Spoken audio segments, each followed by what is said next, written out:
Assalamualaikum warahmatullahi wabarakatuh. Kami dari kelompok 3 mata kuliah Sistem Hukum Indonesia akan menjelaskan materi yang berjudul Pengadilan Pajak. Sebelumnya kami akan memperkenalkan diri sebagai anggota kelompok. Yang pertama, M. Rizky Putra, yang kedua, Amanda Hayurunisa, yang ketiga, Reza Saidina, dan yang terakhir, M. Alfaris Akbar. Perkembangan pengadilan pajak di Indonesia. Sejarah pengadilan pajak. Berdasarkan sejarahnya, awal mulanya berdirinya pengadilan pajak ini berasal dari Majelis Pertimbangan Pajak atau yang disebut MPP, yang kemudian diubah menjadi Badan Penyelesaian Sengketa Pajak atau yang disebut BPSP. Dikarenakan setiap tahunnya banyak sengketa pajak yang muncul, maka pemerintah menilai bahwa Badan Penyelesaian Sengketa Pajak ini sudah tidak mampu lagi untuk menyelesaikan tanggung jawabnya.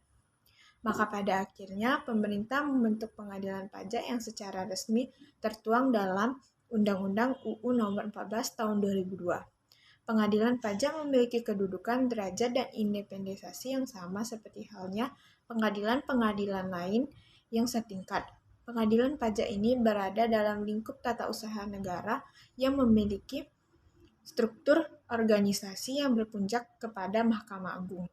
Meskipun sama dengan pengadilan-pengadilan lain yang setingkat, namun pengadilan pajak ini tergolong dalam pengadilan khusus, di mana lingkungan peradilan tata usaha negara merupakan pengadilan yang memiliki diferensiasi atau spesialisasinya tersendiri.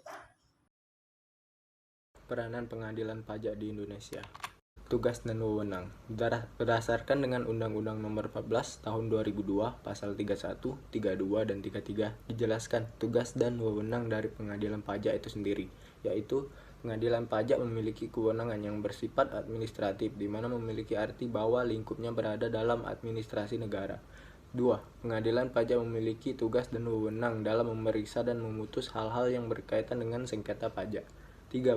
Bertanggung jawab dalam memeriksa dan memutuskan sengketa atas keputusan keberatan pada tingkat banding, kecuali ditentukan lain sesuai dengan undang-undang yang berlaku. 4. Pengadilan pajak memiliki wewenang untuk memeriksa dan memutus sengketa gugatan yang berkaitan dengan pelaksanaan penagihan pajak atau keputusan pembetulan atau keputusan lainnya sesuai dengan pasal 23 ayat 2 pada UU KUP. Pengadilan pajak memiliki wewenang dalam mengawasi kuasa hukum yang memberikan bantuan hukum kepada pihak yang sedang bersengketa dalam sidang pengadilan pajak. Pengadilan pajak memiliki peranan yaitu sebagai pengadilan tingkat pertama dan terakhir yang bertugas dalam memeriksa dan memutus sengketa pajak. Dalam memeriksa sengketa pajak, pengadilan pajak memiliki wewenang untuk memanggil atau meminta data dan keterangan yang berkaitan dengan sengketa pajak dari pihak ketiga sesuai undang-undang yang berlaku. Untuk pelaksanaan putusan pengadilan pajak. Putusan pengadilan pajak diambil berdasarkan hasil penilaian pembuktian dan berdasarkan peraturan perundang-undangan perpajakan yang bersangkutan serta berdasarkan keyakinan hakim. Putusan pengadilan pajak diambil berdasarkan musyawarah yang dipimpin oleh hakim ketua, dan apabila majelis di dalam mengambil keputusan dan musyawarah tidak dapat dicapai kesepakatan, putusan diambil dengan suara terbanyak. Kesimpulannya, pengadilan pajak ini berada dalam lingkup tata usaha negara yang memiliki struktur organisasi yang berpuncak pada Mahkamah Agung.